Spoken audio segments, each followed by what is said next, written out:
I'm excited to come up and talk about the journey we've been on about thinking around leadership development, but leadership and culture at Microsoft. And we've been doing a lot of this work with NLI, but many of you know Microsoft, if you listened to one of the speakers yesterday from CEB, has faced a lot of headwinds over the last 10 years. And so we were a darling for a while, we were a small startup, and then we turned into an old, slow company that was missing the innovation curve. And I think sometimes we forget why we come to these conferences as practitioners. It's about helping our clients be successful. How do we help them become better leaders, to learn and grow, and the stress they are under to produce results? Because in the end, this is about how do people be successful and how do we make organizations successful. So our new CEO, Satya Nadella, the third CEO in a 40-year run of the company, is fundamentally changing how we're thinking about what our role in the environment is, in the country is, on the planet is. And Satya is asking us to step back and say, what is our purpose in the world? Why are we doing what we do? We would love if NLI signed a $100 million contract with us. I'll follow up with you on that. That would be great. But it is about empowering people and organizations to achieve more.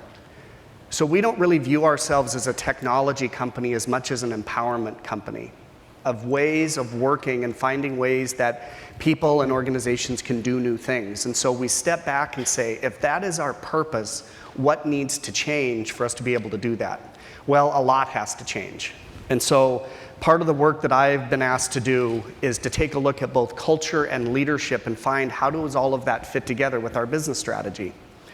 So in doing that, one of the things that we came back and you will find ironic is we know that leadership matters. So in the end, if you want to change the culture, you really have to start with the leaders, because the leaders are the people that all of employees look at to model the way, to lead the way, and show us how to get better over time.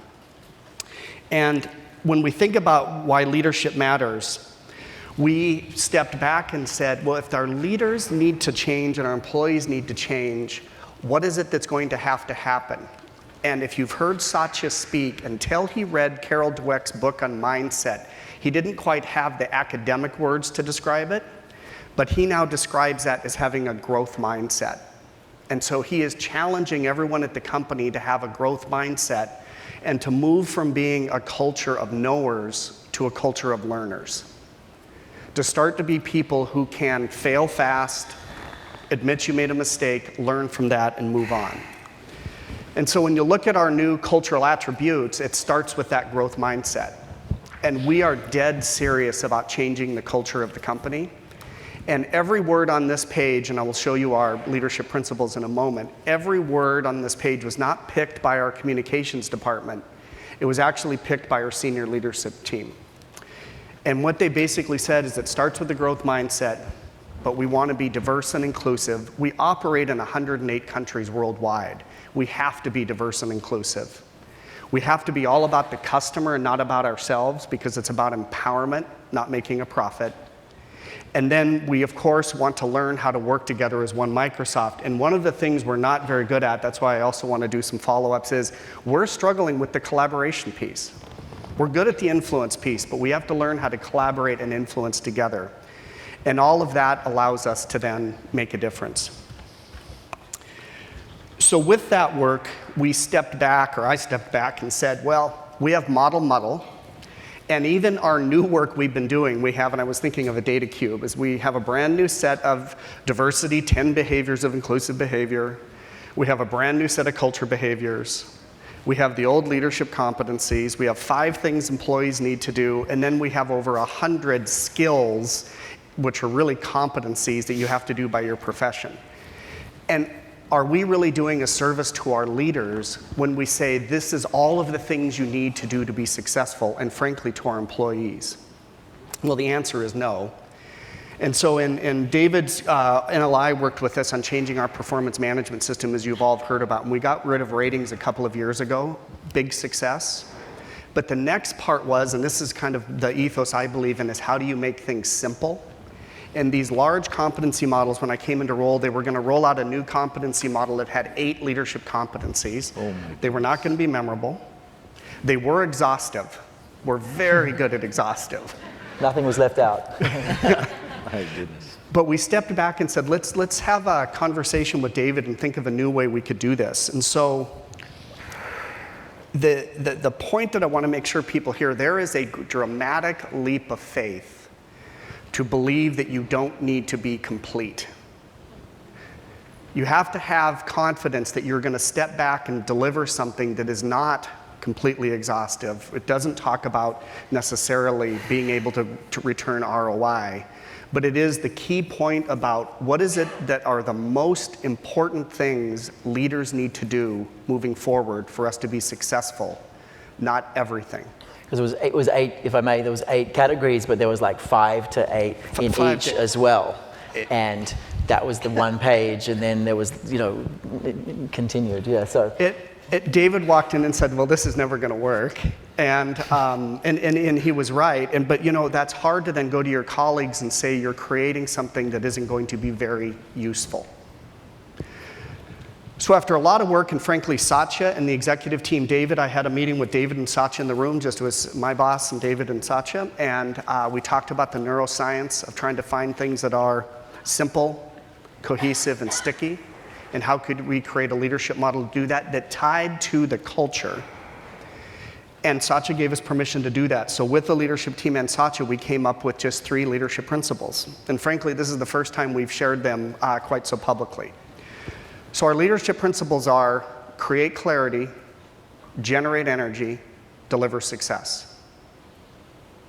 Create clarity, generate energy, deliver success. Our senior leaders picked those 6 words. David and I turned up with 3 for the last one, and they didn't like that. They said, let's make it simpler and go with deliver success. But in the end, we weren't sure if we were going to get laughed out of the room or if this would actually have merit and move forward. And quite frankly, this has exploded like wildfire across the company. We've planned a very deliberate rollout process, but it has so much face validity and so much simplicity because it comes down to clarity, energy, and success. And if you've ever heard Satya speak, he already was talking about clarity and energy, and then we added the last piece, and it has been very helpful to us. But of course, there is a bit more detail that you need. The good news is the following, is that for each principle, there are only 3 practices underneath. Every word on this page was also picked by the senior leadership team, and there's an order to them if you read them. And they not only mean about the person as a leader themselves, it looks at teams and it looks at organizations, because the other fundamental change that we're trying to make around leadership is that if you do the most important things, our chance of being successful is much higher than trying to do everything that a leader could do. So our principles and practices. It's possible there's some habits underneath there so we can actually teach this to people, but it has been pretty simple and it's sticky for sure. We did build another layer, but we kind of keep it hidden.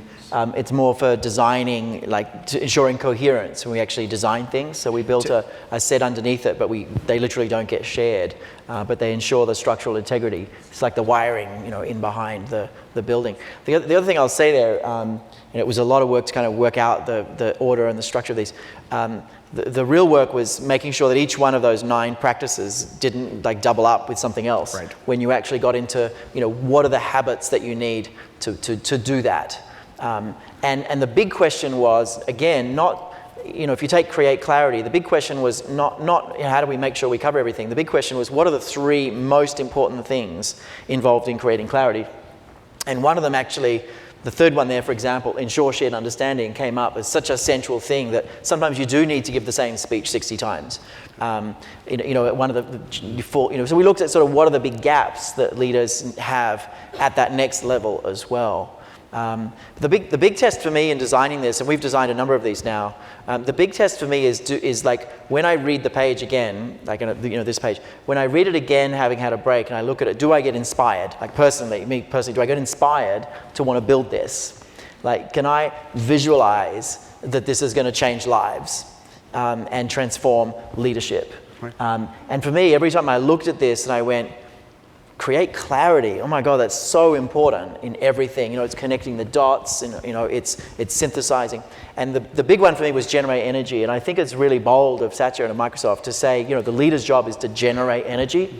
And it's actually a very inspiring, compelling idea. And also you can then start to think about this as a sort of, not a formal assessment, but as a guide for hiring, promotion, all sorts of things.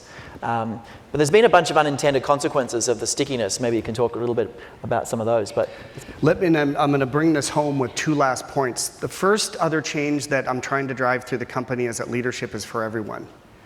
I'm fundamentally rejecting that it's leader, manager, and employee, that there's a hierarchy to it, that our fresh college graduate on the front line trying to make a sale or write some code can also be a leader.